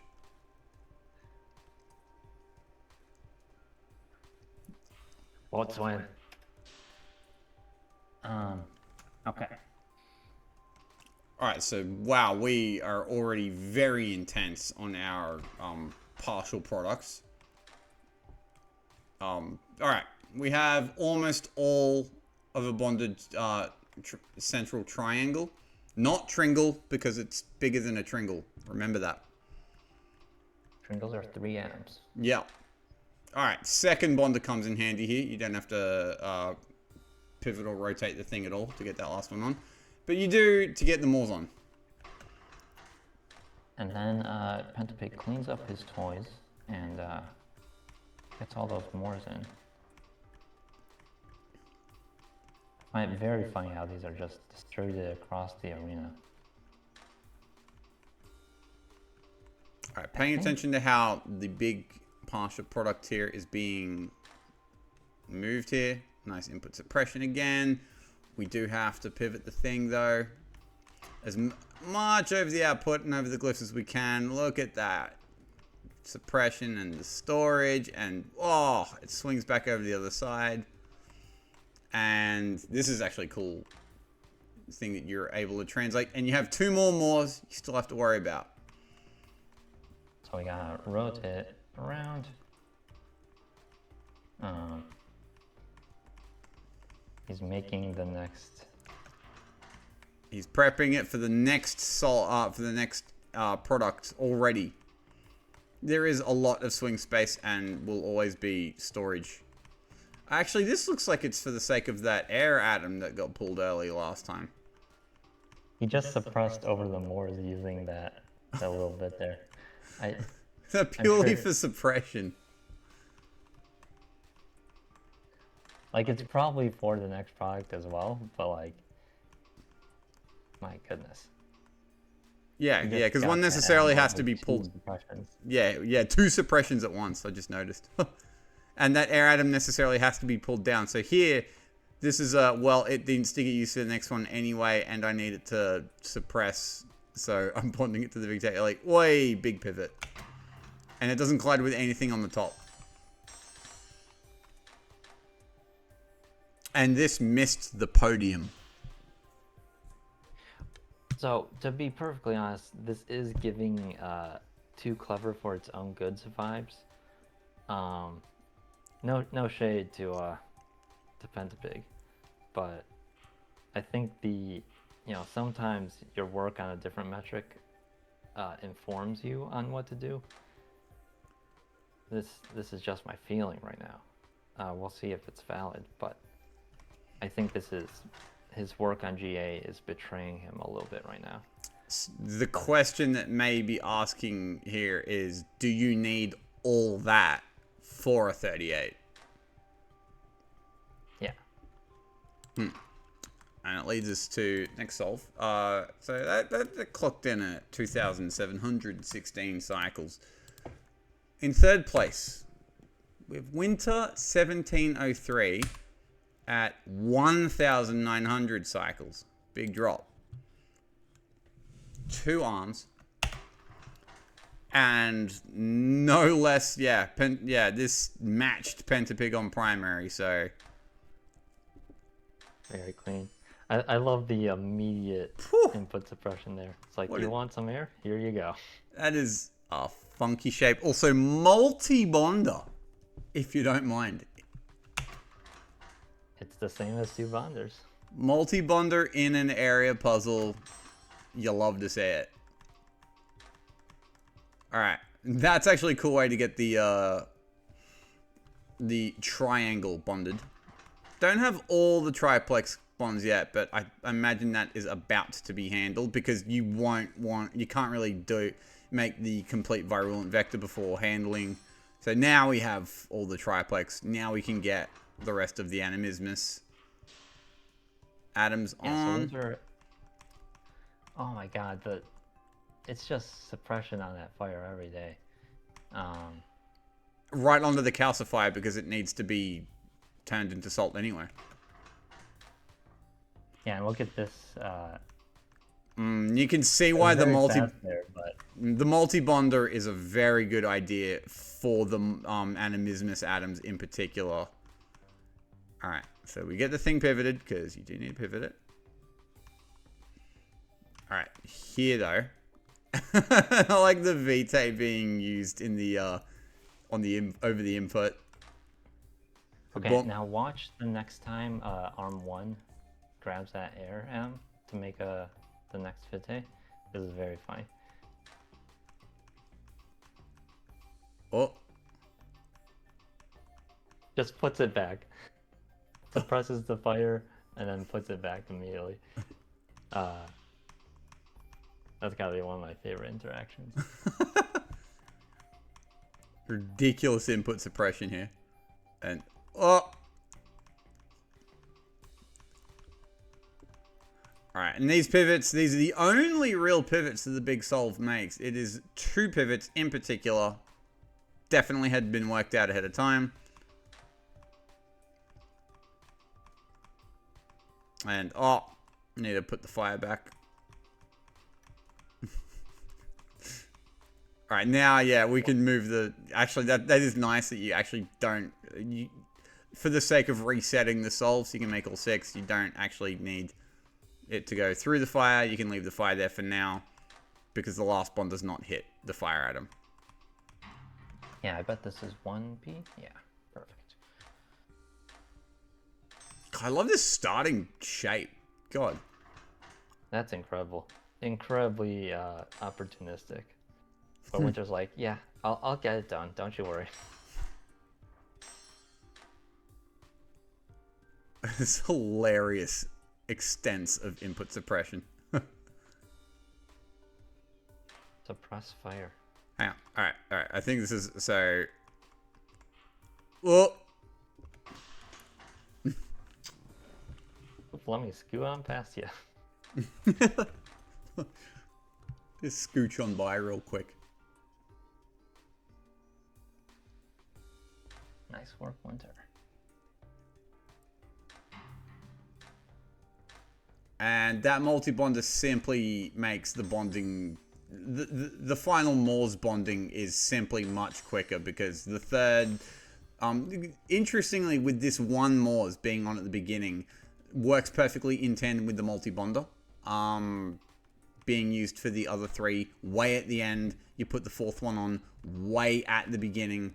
So this whole multi-bonder segment of the solution doesn't need to worry about like an extra Morse on one of the bonding hexes, on one of the bond directions, I should kind of say. Yeah, the solution method here is very central on elbow and elbow-like objects, because it's just how can I use that multi-binder as effectively as possible. Because even though that initial Morse is created in an elbow between the Morse air fire pair.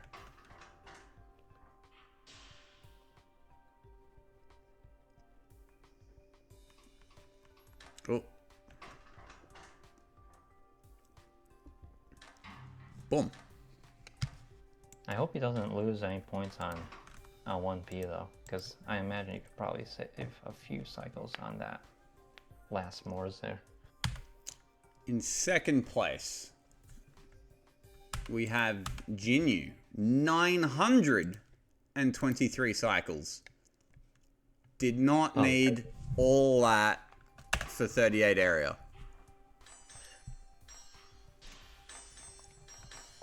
Wow, we cut off like 1,000 cycles off of Pentapigs, and then it's like another 1,000 off of Winters.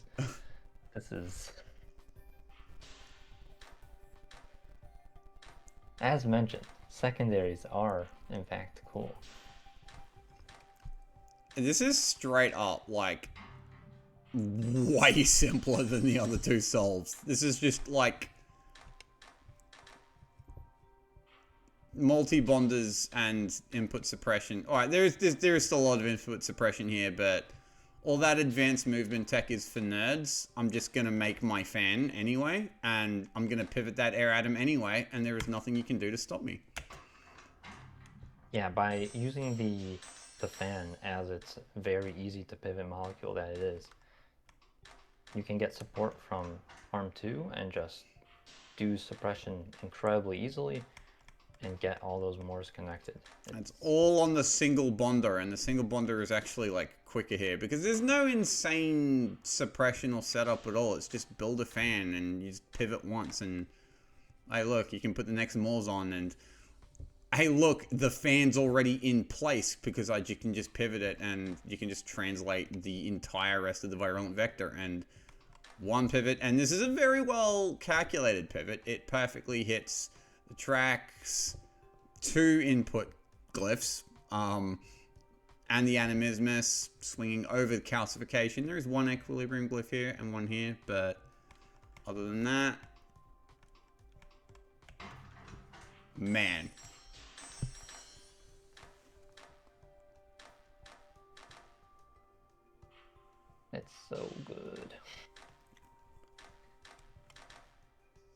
simply nothing overcomplicated about this solve whatsoever. Yeah, I wonder if Child Cluster somehow did better or 37's coming in the wings. But So, in first place, Shadow Cluster at 36 area. 1101 cycles, not like 3000. No equilibrium glyphs. I will remind that Jinyu's solve actually had 2 equilibrium glyphs. This has 0 because, I mean, you could always just put a third piston where that equilibrium glyph lived. I suspect we're going to... So anytime you see input suppression, that usually means you needed 2 arms to do that. Because they're all single atom inputs. So 2 of the... Okay. Alright, so we have a completed triangle. So now we start worrying about animismus. We're putting this... Yeah, we're putting specifically one of the Moors on and the Vitae on first. Very deliberate. Alright, now we have to worry about like the far outer corner Morses. The ones that you grab from the input. Those are handled last.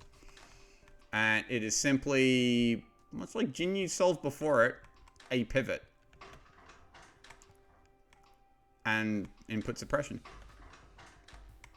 Here, instead of being, whereas Jinyu's pivot was aimed towards the glyphs and the tracks themselves, Shadow Cluster's pivot is aimed squarely at the output glyph, which is the biggest part of the solve, which covers the most area. There is still also a bonder and a calcifier that I think gets clipped, and it is pivoting away from glyph space, and it is using that glyph space to pivot from, but it is just simply a very well calculated pivot. Pivot of the week. There, I said it. It has been established at the very last solution.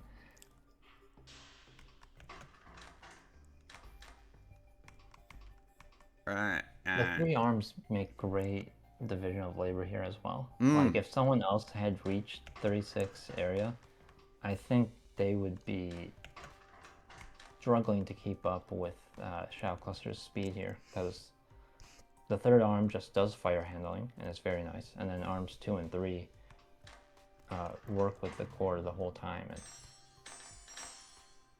yeah, arm 1 is just like animismus arm, basically. Can also access, it did on at least one occasion access this hex, and none of the other 2 arms can access that. So there is a key pivot there that can be done.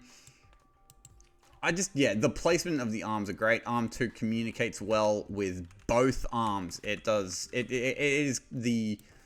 kind of gels the whole thing together, because arm 1 and 3 can't communicate with each other, but they can both communicate with arm 2. Arm 3 itself, very, very strategically placed. It needs to be right exactly here for the Moors. It also handles the air, and also chips in with triplex if it needs to. But I don't think it needs to, but because triplex is handled first, but it does anyway. Probably saved cycles.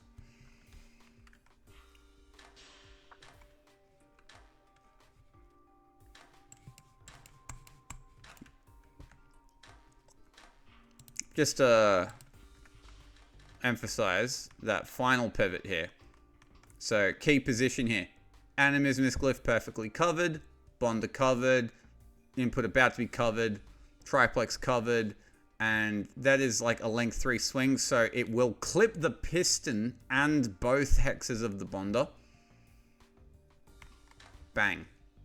Oh wait, that wasn't the last one. Sorry. This is it. What I said was still true, but now there are even more hexes of the output being covered.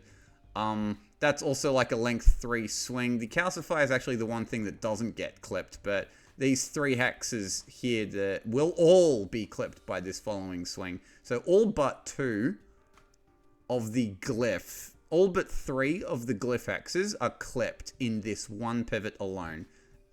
Perfectly.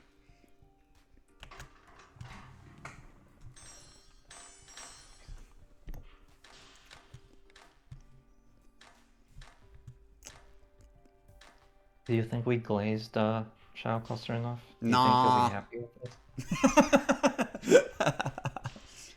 Enough glazing. Solve over. What was this placement on GA again? Second. Well, you win some, you lose some. Pentapig got him on cost, but he got Pentapig back and then some on area. I think at this point, Shadow Cluster is still comfortably in the lead on the tournament. Biggie is making her march, staking her claim on cycles now that Grimmy isn't like... I think Grimmy's like, okay, yeah, I've seen enough puzzles. So she pulled out. So Biggie kind of at this point has cycles to herself, and Shadow Cluster has rarely missed a beat, but Pentapig is starting to eat his lunch a bit on cost.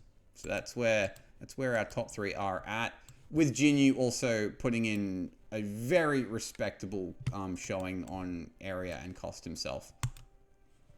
So at this point, it's a matter of, can Shadow Cluster hold off Pentapig and Jinyu and prevent them from eating his lunch enough to prevent the Biggie march? Or can Biggie do a Biggie march? Biggie's central problem here is not cycles. It is, in fact, whatever the heck her other metric is going to be at any given week. She kind of gets her pick of the 3. It won't be area at any point. It'll usually be some, but some's a bit of a wild card. You never know what the sum modifier is going to be or how it's going to play with the cost. It's a different metric every week this year. So there was the 2019 metagame at play. Yeah, I wonder how it pans out. Hmm. Next week's a pretty normal puzzle, but after that it gets weird. So weird or bad, depending on your perspective. So we'll see. All right.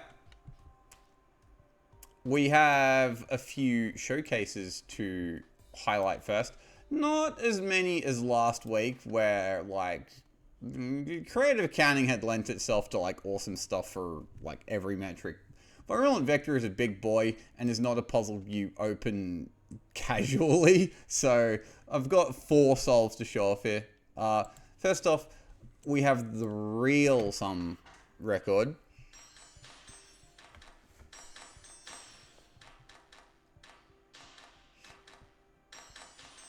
Couldn't tell you who made this, but I do remember that old Biggie winning sum solve was the genuine sum record for like a solid 3 years for some reason.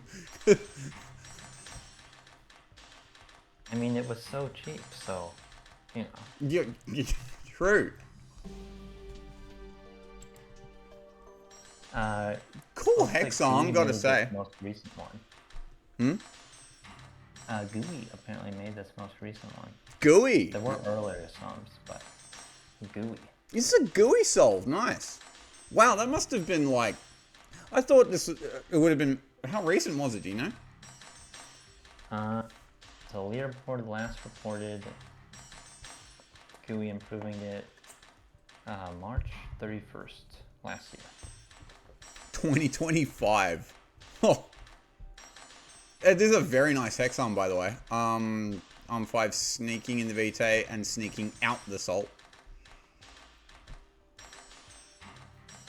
Which eases the creation of the fan, and the fan is made in tandem with the Virulent Vector itself, which gets kind of pivoted the long way around, which is kind of funny. It doesn't hit any of the arms or the fire atom that is just sitting there going, I dare you to hit me. Try it.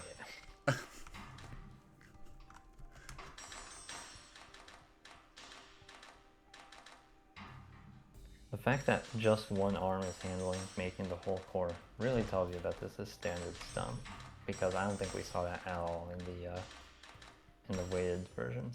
Yeah. Hang on. I'm not saying this.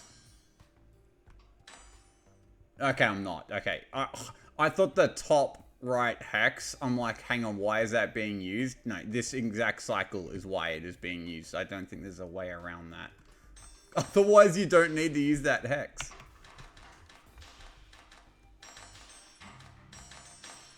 I'm not seeing this. Oh god, my brain's like, hang on, why does it look like you can save a hex or two by like moving the arm to the top or some shit? Nah, I'm not gonna think about it. I'm moving on. No, Nope. it's not possible. Nope. Probably adds one rate or something. Those hexes aren't real and they can't hurt me. This is the TI solve. TI also made by GUI. Nice. Calzion before that. Which was also true with some, by the way. I saw that Calzion updated around 2023, and GUI has come back for it. So. So it was like 2023 when I think Biggie's Some record was finally beaten. It had stood for like 4 years because that's how reluctant anyone was to tackle the problem. I mean, it is a very garish looking molecule. I think just that adds incredible friction for anyone to bother to work with. But so yeah, very. I think I called this when I first saw this Thirds idea for. I think it popped up in some first, and yeah, that's how you TI it, because this the tri-arm machinery here on the left can all be 1/3 P. Well, it's not 1/3 P, but the final result has Arm 5 manipulating 1/3 of the output.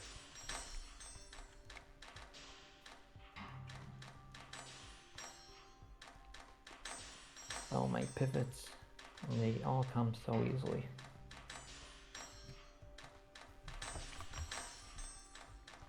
Yeah, clean solve. Nice. Alright. RI. So let's show one of the 3 rate solves. The other 2 rate solves are both broadly still based on machinery made in 2019.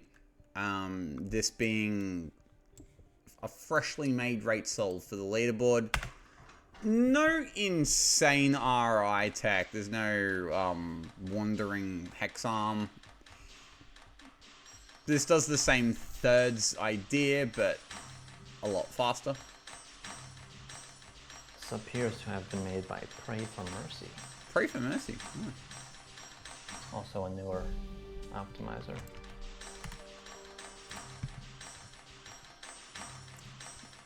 I believe it comes out to 41 instructions, since there's no obvious way for anyone watching this to know that.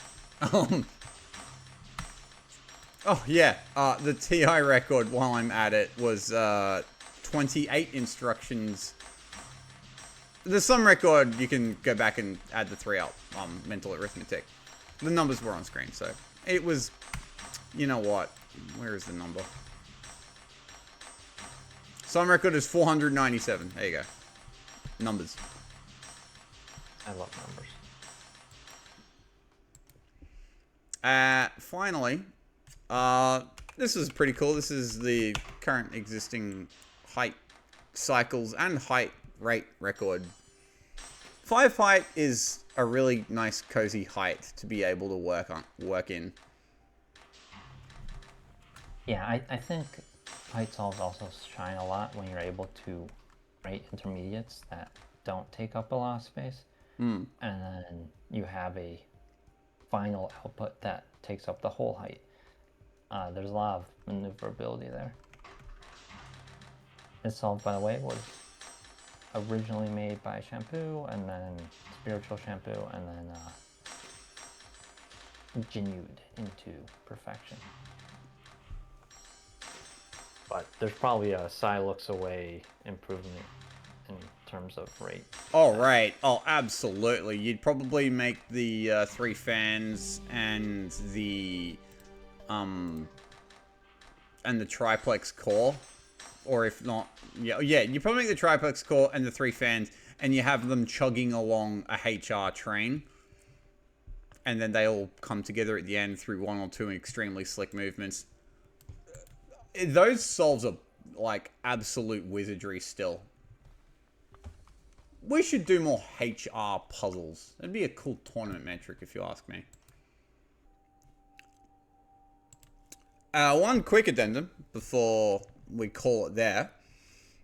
One last showcase. We have Pentapig Submission Watch.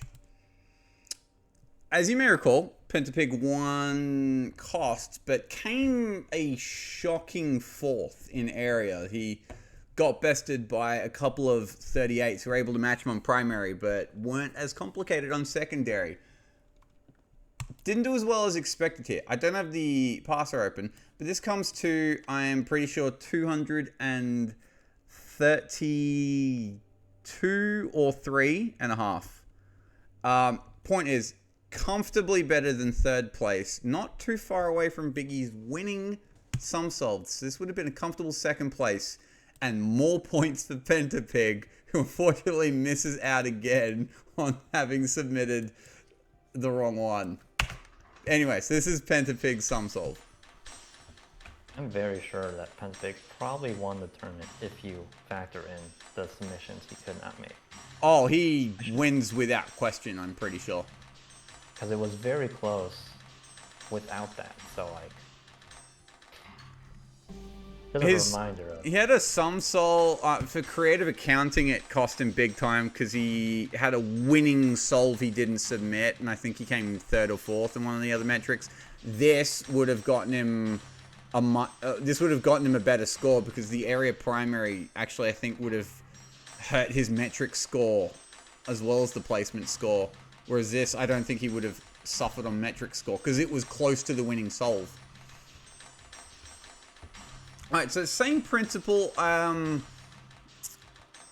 don't quite... Biggie's solve was slightly bigger, but did better on cycles. This is not min rate. Biggie's sum solve was in fact min rate. So the cycles did end up mattering over this, but... this actually ended up being the smallest sum solve submitted. Yeah, this is 5R for every third. The very tiny area. I don't think we saw too many pistons. No. I think I splurged on that.